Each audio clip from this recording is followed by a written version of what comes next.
عبدالشکور صاحب، آپ کی تنظیم یا ان کی تنظیم پورے ملک میں صرف اور صرف خدمت خلق کے جذبے سے یہ کر رہی ہے، تو پہلے تو یہ بتائیے ہمیں کہ کون کون سے صوبے میں کس کس طرح سے لوگ متاثر ہوئے ہیں اور کس حالت میں ہیں اس وقت کہاں کے لوگ؟ یہ جو سیلاب کا سلسلہ ہوا، اس میں جو صوبہ خیبر پختونخوا ہے، اس میں طوفان آیا بہت تیزی سے اور تباہی مچا کے آگے نکل گیا۔ الخدمت نے اس میں ریسکیو کا کام کیا اور سب سے اچھا کیا، اور الخدمت کا جو ایک الحمدللہ ایک بڑا پلس ہے وہ یہ ہے کہ ہمیں ورکرز کو کہیں سے بلانا نہیں پڑتا، ہر صوبے کے اندر ہمارے ہزاروں لوگ موجود ہیں تو موقع پہ پہنچتے ہیں، اور یہ بڑے رسکی آپریشن بھی کیے ہم نے پورے اس سارے پروسیس میں۔ اسی لیے آپ ادھر بیٹھے ہوئے ہیں، اور الخدمت کا جو رول ہے اس کو تو جمائمہ خان تک نے اپریشیٹ کیا، تو اللہ آپ لوگوں کو اجر دے۔ لیکن میں کہہ رہا تھا کہ آپ ذرا ہمیں تفصیل بتائیں کہ کون سا صوبہ کس شکل میں متاثر ہوا؟ ایک تو یہ جو علاقہ ہے سوات کا اور چارسدہ کا اور خاص طور پہ اپر دیر کا، یہ تو پانی کی تیز رفتاری سے پل بہہ گئے اور مکان گر گئے اور سارا انفراسٹرکچر بھی اس کے ساتھ لے گیا۔ اب الحمدللہ وہاں یعنی بارشیں بھی نہیں ہیں تو بہت ساری چیزیں ہیں، لیکن جو کچھ نقصان ہوا ہے وہ بحرین وغیرہ، کالام بحرین کا علاقہ ہے، کالام کا علاقہ ہے، اسی طرح پھر ڈیرہ اسماعیل خان کا علاقہ ہے، ڈیرہ اسماعیل خان اس علاقے کے اندر بھی ہوا۔ پنجاب کے اندر جو ساؤتھ پنجاب کا علاقہ ہے، دو ہی ضلع تھے جو متاثر ہوئے، ڈیرہ غازی خان ہے اور اس کے بعد وہ جو دوسرا ہے راجن پور ہے، یہ دو ضلع ہوئے۔ سندھ اور بلوچستان تو تقریباً سارا ہی، اب میں ضلعوں کا نام لوں گا تو شاید مشکل پڑ جائے گی، تقریباً سارے کا سارا پانی میں ڈوبا ہوا ہے۔ ابھی میں ایک ہفتے پہلے گیا تھا میہڑ میں، تو وہاں کشتی کے ذریعے سے پہنچے اور بے شمار دیہات، یعنی اس کو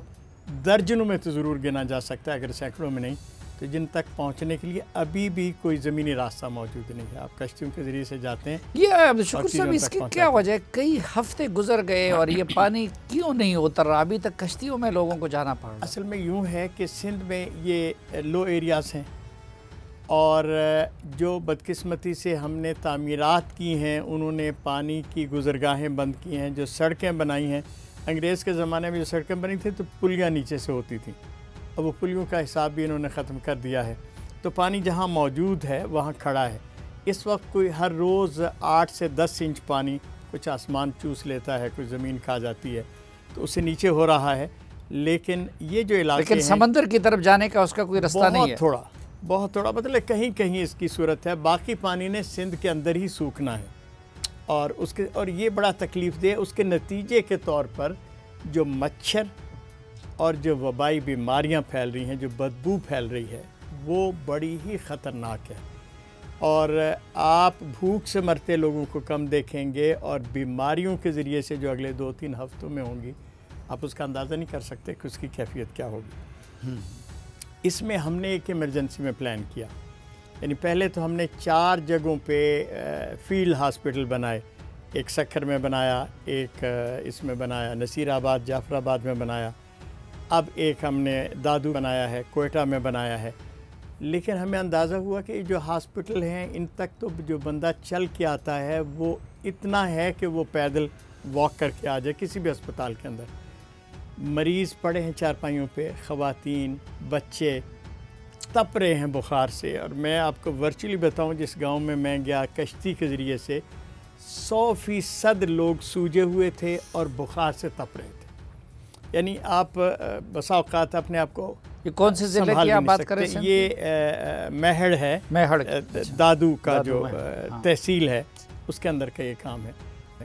اور وہ دیکھ کر کشتی کو تو ایسے لگتا ہے جیسے پرانے زمانے میں نہیں ہوتا تھا کہ سمندر میں آپ طوفان میں گر گئے ہیں اور آپ کو کوئی جزیرہ نظر آئے تو خوشی سے ایک بالکل چہرے دھمک اٹھتے ہیں، کشتی دیکھ کے آتے دیکھتے ہیں کہ زندگی کے کوئی آثار ہمارے پاس پہنچ رہے ہیں۔ تو ہم نے اس میں جو کیا ہے وہ یہ ہے کہ اس وقت 3 بڑے ریپڈ ایکشن لیے ہیں۔ سندھ اور بلوچستان کے پس منظر میں 30 ایمبولینس گاڑیاں، ہر ایک میں ڈاکٹر، پیرامیڈکس، دوائیاں خواتین کے لیے بھی، اور وہ کسی ایک جگہ پہ اسٹیشن نہیں ہوں گے، ہم ایک ایک جگہ پہ پہنچیں گے اور ان کو خود ڈاکٹر اتر کے دیکھے گا کہ آپ بیمار ہیں، کہ آپ کو کیا دوائی چاہیے، جہاں کوئی چارپائی پہ لیٹا ہے یہ پورے بلوچستان کے ان ایریاز کے اندر بھی اور اس کے اندر بھی کریں گے۔ 30 گاڑیاں اس وقت ہم لے کر آئے ہیں، لیکن کچھ اور انشاءاللہ میدان میں آئیں گی جس کے ذریعے سے ہم جائیں گے۔ بین ہی اسی طرح دوسرا کام پانی کا ہے۔ پانی کے فلٹریشن پلانٹ ماؤنٹڈ ہیں 1000 لیٹر کے ساتھ، اور وہ ساتھ پر گھنٹہ صاف بھی کرتے رہیں گے۔